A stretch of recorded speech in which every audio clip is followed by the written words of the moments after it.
on our very first LinkedIn Live. My name is Vicki Townsend, and I am the founder and president of Divorce Right. And we started Divorce Right last year after studying all of these incredible studies that have been done and finally put all of the pieces together to say it's time to have this conversation. It's time to bring attention to a very personal and private matter because it impacts companies and it impacts your bottom line.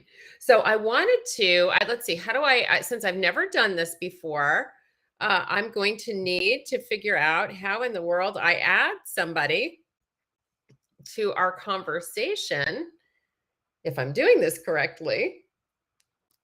Let's see, am I okay? I think you're fine. Do you have both of us on the screen? I don't. I just have me on the screen. I don't even see you. I think you go into invite guests. Oh, I see. Let's see if that, share your screen. Let's see. Mine is saying it won't, but when I hit go live, it says it seems like you're already live streaming. To go live. I think I am. I think I might be. I'm asking everybody that's on here to be gentle with us. You should be on Facebook, YouTube, and LinkedIn. Absolutely. We're so happy to have you here today. So what I wanted to do is begin this conversation and introduce you to Paulette Rigo. Paulette is our Director of Coaching and Management. And I want you to hear a little bit about her background so that you can understand why she's included in this conversation and the valuable resource that she is for you and for your employees. Well, thank you, Vicki. I am truly honored to be a part of Divorce Right, and I mean that from the bottom of my heart. I was so humbled when you reached out to me last year with this infancy of this much needed business. Just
Oh gosh, I'm sorry. I'm struggling with technology today.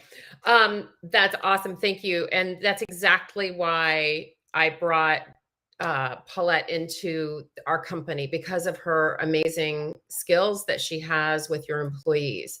And just a little bit about myself. My name is Vicki Townsend, and I founded Divorce Right to impact the way people go through divorce, and we wanted to make it so that it's accessible to everyone, so that they can have a partner to take them through a complicated system that's not designed. It's actually designed by the very people you have to hire and spend a lot of money taking you through the process.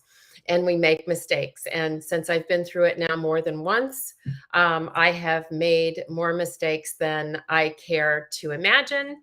And with that said, I not only learned the hard way, but I wanted to bring my knowledge, my wisdom, and everything that came along with it, the partners that I had, to build a company that would impact how divorce impacts corporations. So we started Divorce Right. And so I wanted to share with you our presentation about what happens, how you can recognize it. And we're going to give you some solutions at the end of our conversation. So hang tight just for a second when I try and grab the correct, here we go, divorce in the workplace. So hopefully you guys can see my screen, and we're going to get started. And so this is a bit about Divorce Right. This is about why we're here today. We want to help your employees divorce right, and we want to help your company help their employees, because when an employee divorces right, they actually show up to work more present and more capable of being a functioning employee. So I wanted to just talk to you a little bit about some studies that we found and some information that I think would be very valuable to you. And this was in Biz Journals, and it says employee divorce is draining your profits. Loss of productivity by divorcing employees may actually be your greatest operating expense. And sadly, 47% of first marriages end in divorce. And as much as this is counterintuitive, 67% of second marriages end in divorce, and 74% of third marriages end in divorce. For me, that was a very interesting statistic, because you'd think you'd learn after the first one what makes a marriage work and what doesn't. But there's some thoughts being that if you've done it one time, you're more likely and open to the idea of doing it again. Also, you understand and you have a personality that says, I'm not going to accept something less than. And so that's why these statistics are a little bit scary. And Paulette, you want to go ahead and talk about this one? Well, I'm not able to see the PowerPoint presentation, Vicki. It's not on, you're not on LinkedIn?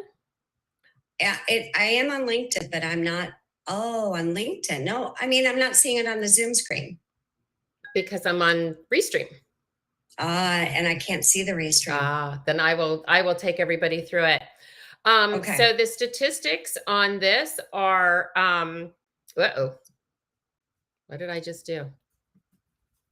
My goodness gracious, guys! I apologize. We're having some technical issues here today, so I apologize. So the challenge that we have with, not only is there a 40% loss of productivity, but 5% of your divorcing employees will quit, and we'll go through some of those reasons today. We will also talk about how not only does an employee's productivity become reduced by 40%, it also impacts other coworkers. It impacts your coworkers' productivity by 2% and their supervisor by 1%. And that's for every divorcing employee in their department. So imagine a supervisor that has 5 divorcing employees anywhere on that spectrum of divorce. They're impacted negatively because their coworkers, their direct reports, are not showing up on time. They're not providing quality work. They're not showing up for work. And those things directly impact the other coworkers as well. So what does this mean for productivity in the workplace? There are really, there actually are more than 5 impacts of divorce on business productivity, but we're going to chat about those right now. And the first one, and this is something that you can visually see, that's absenteeism, right? That no matter where someone goes, someone is in the process of divorce, they may need to take time for appointments with their lawyers or their financial advisors. They may have court appearances and depositions. So missed work time to meet with their legal representatives, and possibly they may have to attend those unexpected court hearings, may impact how they show up at work and how often they are out of work. So we also talk about ways to reduce that as well. There's non-productivity. They may lack focus, using work hours to deal with issues, distracting colleagues, to discuss the matters of divorce that they're going through. That water cooler kind of conversation.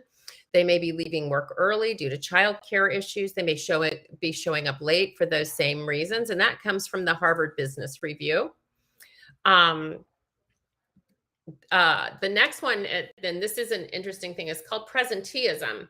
It's really presenteeism by the Harvard Business Review has been defined as when an employee just is there, but they just can't do anything. They can't focus on their tasks. They can't fully perform. And it's actually a very scary statistic that they ran in a study that they have that says that an estimate of presenteeism costing American businesses $150 billion a year annually. So it's not something that you necessarily see like an absent employee that's not at their desk.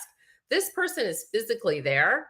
They're physically there. They're just not mentally there. And that's costing your company a lot of money. Also, increased sick leave. As we probably have been well aware, stress causes illness. It also it's impacted with things, serious diseases like cancer.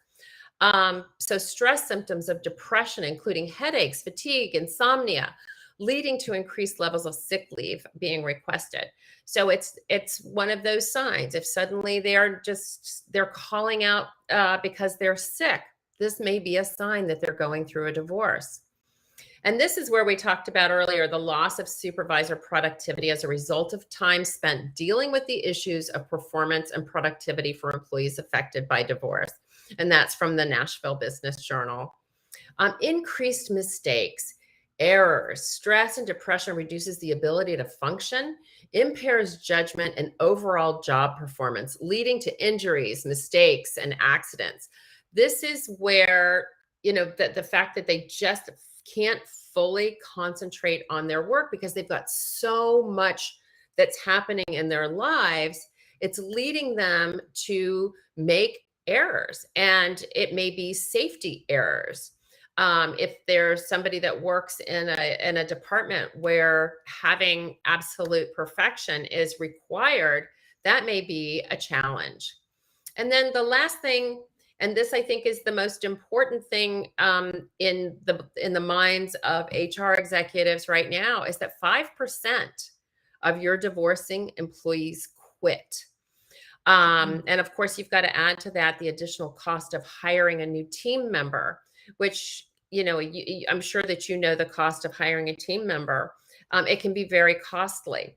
So I wanted to give you some reasons that they quit and some things that you can do to stop that from happening.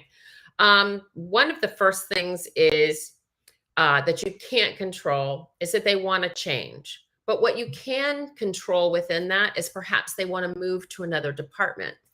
Sometimes they find that even their own behaviors at work was less than, right? Was embarrassing. They might have just lost it in front of everybody. Also, everybody maybe in their department knows that they've gone through something that can be very sensitive and that they don't necessarily want others to know about. And that's that they've gone through a divorce. So when they need a change, perhaps a change can be moving them to a new department, or maybe maybe your business has multiple locations that you can move them to. Another reason that employees quit, And this one can be overcome too. And that's because of the inability to find affordable housing. And what's really critical when your employee is going through a divorce is how their settlement statement is written, because that settlement statement can be make the difference between whether they can qualify for a mortgage or not. If you have a what we call a certified divorce lending professional on your team, they can make sure that the language in the settlement statement is written in such a way that your employee has more buying power.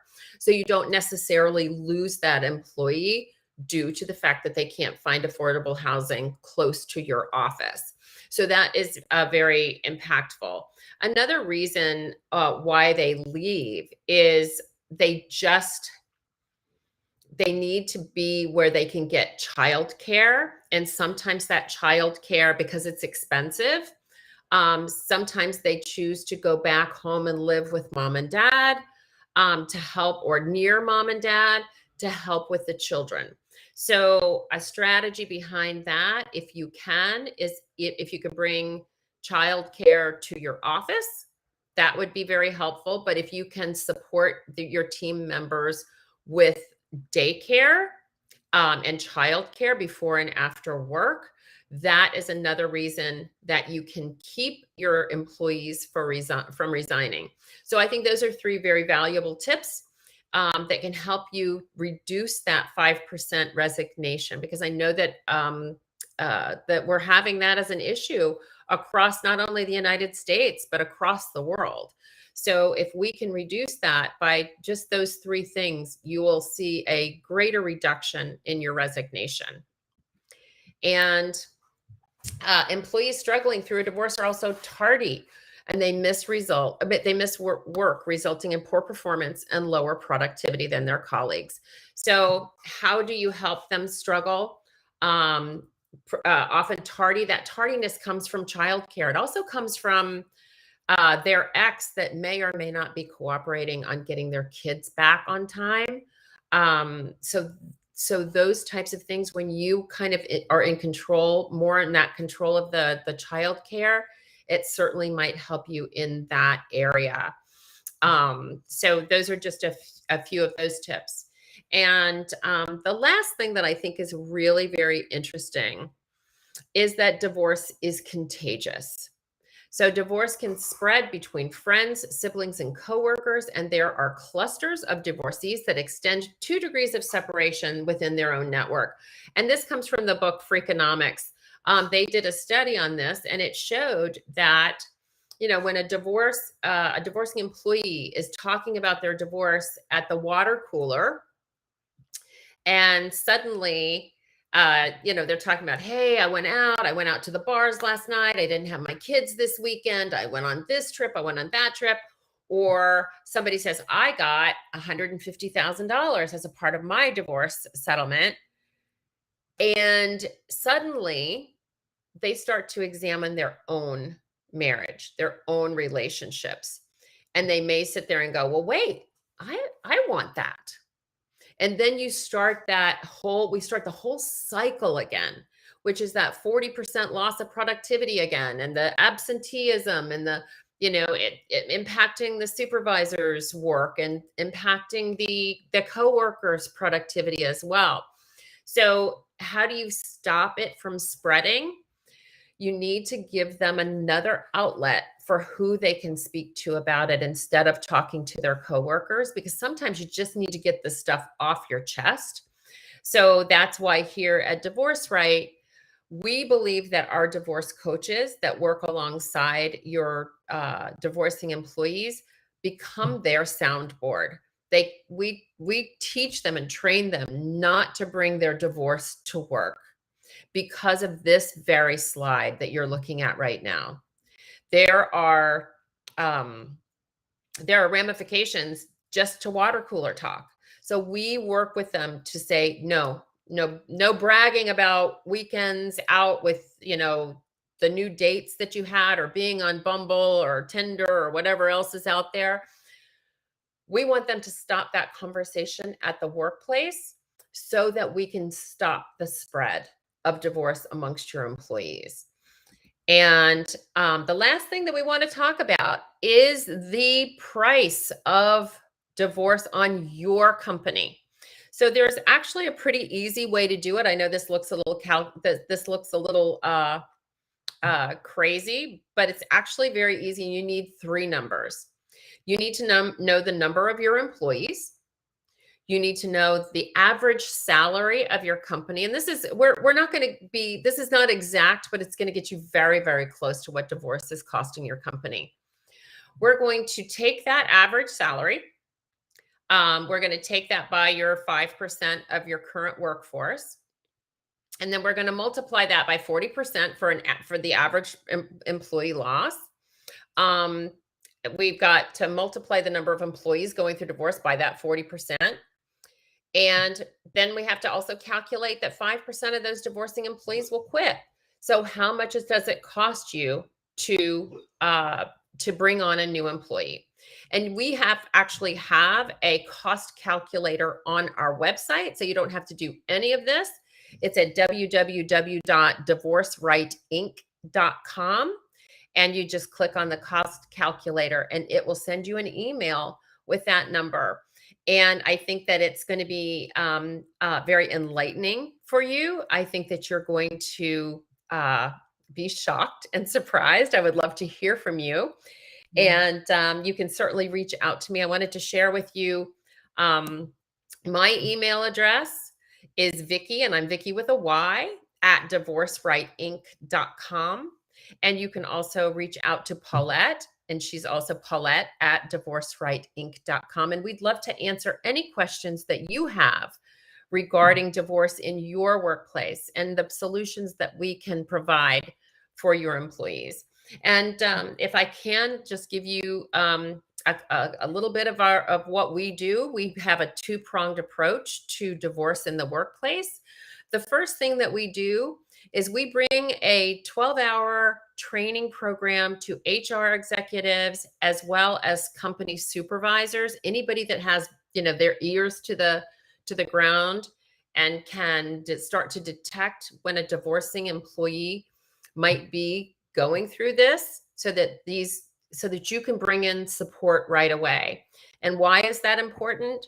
Because when an executive is in your office having what my very Southern mother would call having a come apart in your office, it's already cost your company tens, hundreds of thousands of dollars, and even millions of dollars in the case of a very high performing, highly compensated executive. And that story of that executive, boo-hooing in an office happens every day. It does not just, divorce does not discriminate. It doesn't care your income. It doesn't care, your job title. Divorce is non-discriminatory, but yet it costs your company millions. And quite frankly, and quite honestly, not addressing the problem in the past. And I understand it's a very uncomfortable thing to do, but not addressing it with your employees is the problem. So what we do is we do that training program for your executives, for your HR executives and your supervisors. And then for your employees, we have over 60 divorce coaches with areas of expertise. We have former family law attorneys, former financial advisors, former mental health counselors. We have experts in real estate. We have religious experts. We have experts in cultural matters, including LGBTQ issues. We have divorce coaches that speak foreign languages. We have experts in high conflict, narcissistic personality disorder divorce cases. So we have somebody that we can match to your employee with their needs. If they speak a foreign language, it's likely that we have somebody on our team that can help them through that. If they're from another country, and divorce is very different around the world than it is here in the United States. Heck, it's different in every state in the United States. So imagine coming from another country where divorce laws and traditions are very, very different. So we help them kind of merge the two, the culture that they come from and the culture that they're living in now here in the United States. So that's what we do. And we help you retain your employees. We help you with employee benefits and engagement. We increase employee loyalty and resiliency. So if this is something that sounds like a very interesting thing for you to talk to us about, you'd like to have some more information, we'd love to help. And I hope that you all found this interesting. We would love to talk about it a little bit more in more detail. And for now, I think we are about to wrap up. Paulette, are you there? I am here, and I was going to throw out some tips for those HR professionals. Oh, awesome. Fantastic. Fantastic. To use, because the amount of knowledge that you need to survive through any divorce is something most people don't have the experience in. And if you're an HR professional and you have, whether you're overlooking 10 or 10,000 people, it's going to affect them. Divorce does not discriminate, as Vicki so eloquently reminded us all. Whether you are young or old, tall or short, blonde or brunette, and every other combination, it's going to affect some of your employees. So tip one, be mindful of your employees' irregularities. Anything that is like a sharp contrast in their demeanor, their behavior, maybe a level of exhaustion, being extremely talkative and chatty or extremely quiet. If they're the chatty Kathy, and all of a sudden they go into this very pensive, quiet mood and they're just recluse and keeping to themselves, never mind the tissues and the that type of emotion, but just some irregularities in their behavior, that's really important. So just kind of get a baseline if you start to see some significant changes. Number two, don't feel awkward encouraging your valuable, and I do mean valuable employees, to seek help, and be open as an HR professional to have a conversation about the situation. And mostly, everybody, it just requires listening. You typically don't have to say much. You typically don't have to have an answer. They just need to know that they have a safe container in which to share the stress, the fear, the overwhelm, and everything that goes with it, because they just don't feel that other parts of their life necessarily are safe. And now they feel even, oh, my job could be at risk if I share too much. And if you express to them that your job has nothing to do with the situation, then they feel suddenly heard. And that really allows them to step into like, oh, I wasn't judged. This is going to be okay. So just be open to listening. And lastly, three, pay attention to your employees' unusual requests for time off or coming in late or leaving early. Divorce has many time demands, and I do mean demands on it. And there are only so many hours in the day. So if they have to pick up the kids and they didn't normally have to do that, or they perhaps have to come in a little late because of a meeting with an attorney, or they have to go to court for a hearing, or many other things, definitely pay attention to unusual requests for time off. It will be a pretty good indication that something's going on, and they're going to be so appreciative that you noticed and didn't penalize them for it. So those are as a divorce coach, saying, if I were an HR professional, that's where I would start raising my awareness, turning up the volume on your ability to be part of the solution and not part of the problem. If they feel heard and understood, they're going to be so much more comfortable talking to you about it. Absolutely. And creating a culture where this is not something that we don't talk about, right? This is not like I said earlier, ignoring this problem has been the problem. And I understand it's very personal, right?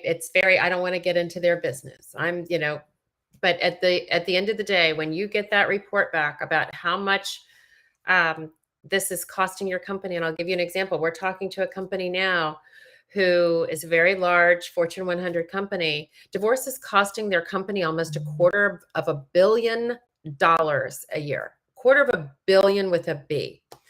And so it's no joke. So, and it's not to be ignored, but you can, instead of going at it in a very aggressive, kind of way, we're going to transition that in the culture of your company to somebody that supports a life event like divorce.